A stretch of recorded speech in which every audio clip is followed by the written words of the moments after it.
it's me Bailey and welcome back to my channel. So today's video is going to be kind of a different video. It is still book related, but it's also TikTok related. So I am going to be reacting to some Bookish TikToks. I saw this video on Pictures of Haley's channel and I literally loved the idea because I'm always on TikTok. Like, I love TikTok. If you know me, then you know that I just literally love TikTok, and all of like 2020 and even like some of 2019 I was like super obsessed with TikTok and I loved it. So I am going to be reacting to some Bookish TikToks. These are some TikToks that I just found, and a couple of them I believe were sent to me by some friends, and so I'm going to be reacting to them for you guys today. I guess I'm gonna put them up like on the screen right here. I'll put them right here and we're gonna watch them together, and I will just let you know my thoughts. I am gonna have to probably end up censoring some of the music because I don't want to get a copyright strike. So there'll probably be no music for a lot of them, so we'll see. I could do this shit with no effort. You know I do this shit with no effort. I could do this shit with no effort. I actually cannot do it at all, and it is very difficult. Okay, so yeah, now this TikTok is literally me. So I recently read A Court of Silver Flames, which is like 800 pages. I read Kingdom of Ash, and that's like nearly 1,000 pages. Like, I'm reading like all this stuff that's like hundreds and hundreds of pages, and I can barely read 20 pages for school. Like, I can't even read 20 pages in a textbook without wanting to die. Yeah, the fact that I've made it this far in college and have barely read any textbooks is kind of, it's a wonder. It's a wonder, but wait a minute, how did this happen? We're smarter than this. Another happy landing. Oh no, I'm not brave enough for politics. My allegiance is to the Republic, to democracy! Hello there. Good job. So uncivilized. Oh, I don't think so. I have the high ground! okay, yeah, this is so relatable. I feel like I go through, honestly, all of these, like especially the reading positions one. Like, I feel like I'm always changing positions. Like, I am usually sitting on my bed, but I like to have, like, I have this small pillow that is used as like a decorative pillow that I generally like to have like laying beside me, and I'll like prop my book up onto the pillow so that way I don't have to like be uncomfortable and I can still like lay down and read, and then my book's like up, you know. And then sometimes I do pull all-nighters to read. I haven't pulled one in a very long time. I think the last all-nighter I like actually pulled, that wasn't for like a video, for like a 24-hour readathon, and even for those I generally go to bed. I think that's for the very first time that I read A Court of Thorns and Roses. I remember just like literally not being able to put that down. I believe it was like 2018 the first time I read it, and yeah, no, literally could not put it down. Alright TikTok, you guys convinced me to take the dust jackets off. There's the new shelf. Let's get started. So as you can see, I'm starting by taking all the books off, and after about 30 minutes, I'm done with that, and we're on to the next step. A lot of you ask me where I'm going to keep all the dust jackets, so I actually have this bin from IKEA that's big enough to hold all of them, and then I'm going to take some cardstock and tabs and make tab dividers because I'm going to organize them by author last name in the bin. So now I'm just laying all of the letters out, and what you're going to see me do is take all of the dust jackets off and put them in the appropriate letter by last name. And then several hours later, it was like 2 a.m., so I was getting tired. But here you can see me paper clipping all of the authors together, and then when I'm done with that, it looks like this. I then took all 400 books back off the shelf and arranged them in stacks by color, and then I started the process of arranging the books on the shelf. I decided to go with like a vertical rainbow, so finally, this is the finished product. This entire process took me about 2 days to complete, but I am so obsessed with how it turned out. So let me know in the comments what you think, and I hope you like it as much as I do. Okay, so this video, I actually really like this video. I think it's like different. So I heard that she was getting like a lot of backlash on taking all of her dust jackets off of her books and like leaving them bare and putting them on her shelves. But I think that was a really cool idea. I think it was really neat. And the way that she like organized them like in a rainbow order. And I don't understand why she's getting backlash, because I think that it's really kind of cool actually, and to actually see like all of your books naked, especially ones that have like really cool covers and stuff. Like I think that's great. Yeah, no, I really love the idea. I don't think I would ever do it just because like I feel like I have too much of a mix of hardback and paperback for it to look good on my shelves. But if you're someone who collects like strictly hardbacks and like you're like paperback, not for me, I think it's really unique and a cool and fun idea. And I mean, I guess don't knock me until you try it. Okay, so this next video I'm pretty sure is like book recommendations, and I'm pretty sure, so in the hashtag, one of the hashtags is We Were Liars, and I'm pretty sure that it is a TikTok about that. And one of my friends actually sent this to me because I've never actually read We Were Liars, but I did actually ask her today what the ending was, because I don't ever plan on reading it as far as I know, and who knows, maybe if I do plan on reading it like way in the future, then I'll forget by the time. But basically what she told me, the ending was very lackluster. So I don't know, we'll see. Can't say if I'll actually end up reading it or not, but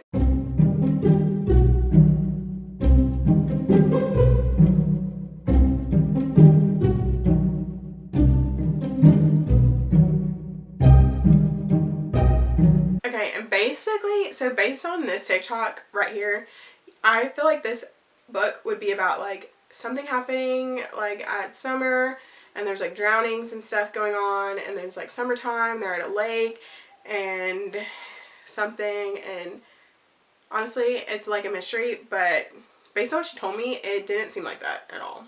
Like this aesthetic video, it was just, I feel like it didn't match to me. She also said that the beginning of the book up until the end was very just not good. The beginning was fine, but like it wasn't great. So, and she's like someone who like doesn't read. Like she like doesn't read, and she didn't like it. And so that just makes me think like I probably wouldn't like it either. So I don't know. When she was telling me about it, I did definitely get Don't Look Back vibes by Jennifer L. Armentrout, and I did really like that when I read it. I did recently read it again, and I didn't love it as much, mainly because I kind of remembered what happened. And come back, come back, come back.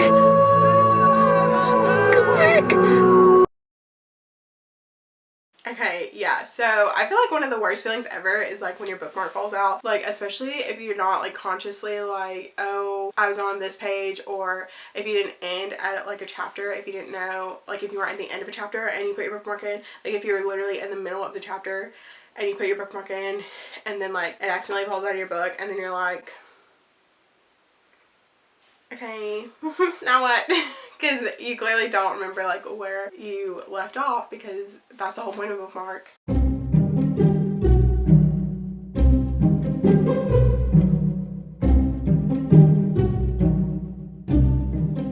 Okay, yeah, so I don't know if this happens to anybody else. I mean, like clearly it does, but so sometimes I'll be reading, right, and then I'll realize that I'm reading, because like I feel like normally I'll read and like I'll be picturing stuff that's going on, and then it'll be like, it's almost like kind of like watching a movie in my head, and then like all of a sudden I'll just like start seeing words, like I'll start seeing the page and like words and stuff, and then I realize that like this isn't actually like playing in my head, like I'm actually reading something, and it like throws me off.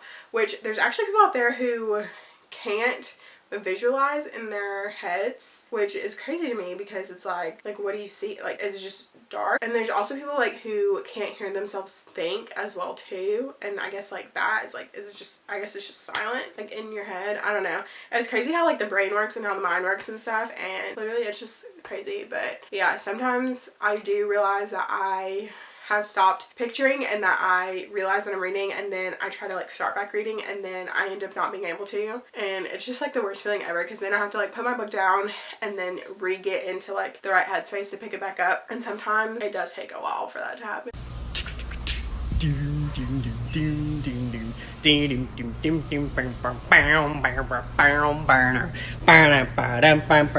Hey! What? Okay, I feel like this does happen. I'm trying to think of an example of like a book that gives me these vibes. Okay, honestly, no, I can't think of one. So, Shadow and Bone. I don't want to say any spoilers, which, I mean, I don't really feel like this is a spoiler, because like if you read the first book, then you know that like Elena, and okay, if this is spoilers, then I'll put like I'll put like a spoiler warning up at the top and then I'll take it down when I'm done. But in Shadow and Bone, Elena is literally obsessed with Mal. Like, she's obsessed with him, and obviously you have the Darkling as well, and so you're like, oh, is it a love triangle? Oh, it's a love triangle because she kind of likes the Darkling, but then she's like in love with Mal because like he's her best friend. No. No. If you think that Mal is the intended love interest, get out. Because there's no way. There's no way that you could go into Shadow and Bone, read the first one, and finish it, and everything happened like it does, and you just think that Mal's the love interest. There's no way. Literally, there's no way. And I personally I do not like Mal. I don't like him. Honestly, I don't really like Elena all that much either. She is kind of annoying to me. But like, and I mean, she's okay like as a character, but I just feel like she's so obsessed with Mal that it just put me off. It really puts me off. But I'm sure when I read some more, maybe she'll be fine. Maybe she'll be different in the show. I don't know. We'll see. But like I said, I am going to try and give the rest of the series a chance, and we'll see if I end up liking Mal a little bit better.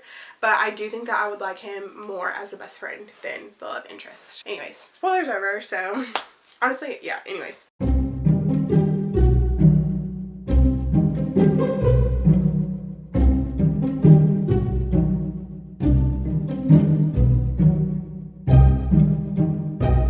Okay, yes, so literally this is me. Any holidays, family events, Christmas, birthdays, anything that requires presents, anything. Someone's always like, Baylee, what do you want for Christmas? And I'm like, I'll send you my Amazon wish list. Like, I'll send you the link to my Amazon wish list. And everything on that wish list is books. Or I'll be like, oh, you can give me a gift card. I'll be like, oh, a gift card to where? Either Visa or Barnes & Noble. Books A Million too. You know, whatever. Those are your 3 options, whatever. Because we all know that I'm using those gift cards to go buy books. Even if they are like Visa gift cards, like it'll be spent at the bookstore. Am I too old to be here? What? Am I too old to be here? No, of course not. Does it look weird that I'm here? No, not at all. Am I hotter than these little bitches? Yes, you look amazing. Okay, yeah, so I'm actually not 27, but I feel like I do kind of relate to this. So I will be 23 this year in August, and I do still read YA. I feel like I have graduated more into adult fiction, especially like romance, adult romance. I haven't really been as into YA romance as I have been. I am still pretty much into YA fantasy, but I do still think that I like new adult fantasy. I can't say that I have fully breached adult fantasy because I just, for some reason in my brain just thinks adult fantasy is instantly just like boring, and I don't know why. I'm gonna have to give adult fantasy a chance because like I might be missing something. I probably am missing something, but I don't know why I just automatically think adult fantasy is boring. I don't know. Maybe it's the covers. Maybe I'm judging books by their covers, and I shouldn't do that. Oh my god, he has a new girlfriend? We just broke up! You know, it's fine, I can do this, I don't care. I'm a glorious single female. I'll be okay. I'm not gonna be okay. I will be okay. You know what, it's fine. Okay, honestly, this is like seriously the whole thing with like book boyfriends and stuff. And obviously like Resand, we love. And it's also just like you want him to be with Farah, but like you also just want him to be with you. Like I want him to be with me. Clearly that's never gonna happen because he's fictional and he's not real. But that doesn't stop a girl from hoping and dreaming and wanting. I don't know. I just feel like that sometimes though.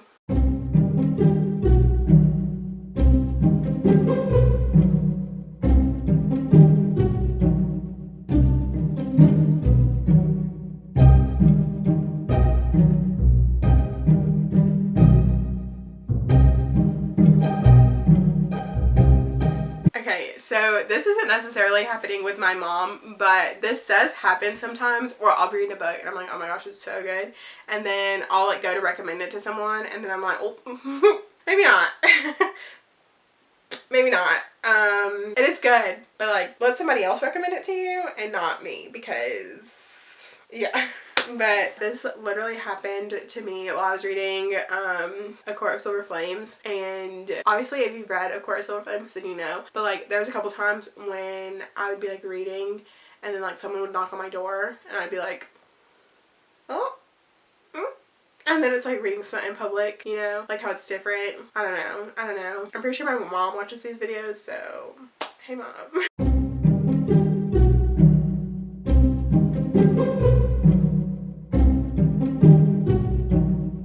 Okay, so obviously I did have to cut the music out for this one just because like copyright and stuff, but so the song is Selfish by Madison Beard that's playing, and obviously if you know the song Selfish, you know that there's a part in the song there's like, I shouldn't love you but I couldn't help it. And so I feel like this is like relatable because like even with like Shadow and Bone, like in The Darkling, you know, like, you know, he's not good, and you're just like, I shouldn't love you, but I can't help it. I do love you. Also, when Reese first comes in A Court of Thorns and Roses and he's like being all mean and whatnot, you're like, shouldn't love you.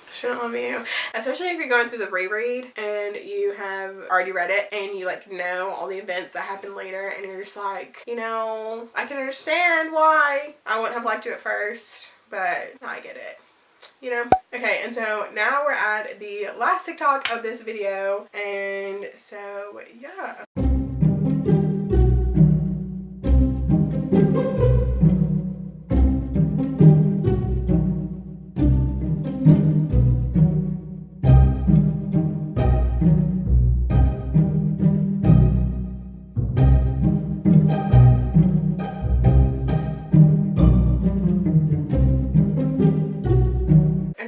So these are things that also make me happy. So I actually don't own any special editions of any books. Oh, well, actually I do own the special edition of The Hate You Give, which is this one. It's the collector's edition, which is this like stunning gold foiled one, because if you know, the original one is white, and so I do own this one. I still have never read this, but I probably should. But like literally this is like absolutely stunning. Like the gold foil is literally just everything. But yeah, as far as I know, I'm pretty sure this is like the only special edition of a book that I own. But I'm like too afraid of like special editions because like I actually want to, like, not saying that you can't read special editions of books, but I feel like they're more made to look pretty and I actually want to read my books. I don't know, but I would love to have one or two eventually because I think they're absolutely stunning. Also, I don't have any signed books by any authors, which honestly I would love. I feel like that'd be awesome. I don't know, but it is what it is, I guess. I don't know. And then maps and books. I do really like maps and books. Like I think they're so helpful because every once in a while like I'll be reading about something and then like they're on a journey or something, they're talking about traveling from like this place to this place, and I'm like, okay, but like how far is it really? So I'll just like flip back to the map at the front and I'm like, okay, yeah, no, that's hella far and I could never. But you know. And art in books too, literally. So in House of Earth and Blood, the artwork is literally stunning. It's stunning. The cover, stunning. The end pages, literally stunning. I don't even know if I have the one that has the end pages because I'm pretty sure I just have like the Barnes & Noble one, which I think that might be the one with the end pages, which I have this freaking sticker on here that I've got to take off. But oh yeah, literally absolutely gorgeous, stunning. And the cover, just ignore the sticker, but the cover, beautiful, beautiful, stunning. I don't think there's anything on, yeah, there's nothing on the book itself, but those are fun too, like when there's like details and stuff on the book. I can't think of one that has like any like really big details on it. I do know that my copy of Passenger has a tree like on the front cover that is absolutely so pretty, and it's like silver foil, and the book is like light blue, very pretty. Hopefully we'll be reading that sometime this year. But I think that is going to be all for this video. I hope you guys liked it.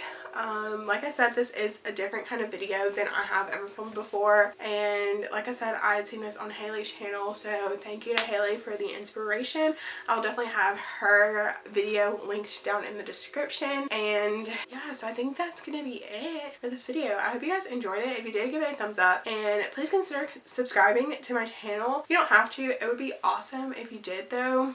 I will have all of my links down in the description if you want to follow me or be friends. Thank you so much for watching, and I'll see you in my next video. Bye.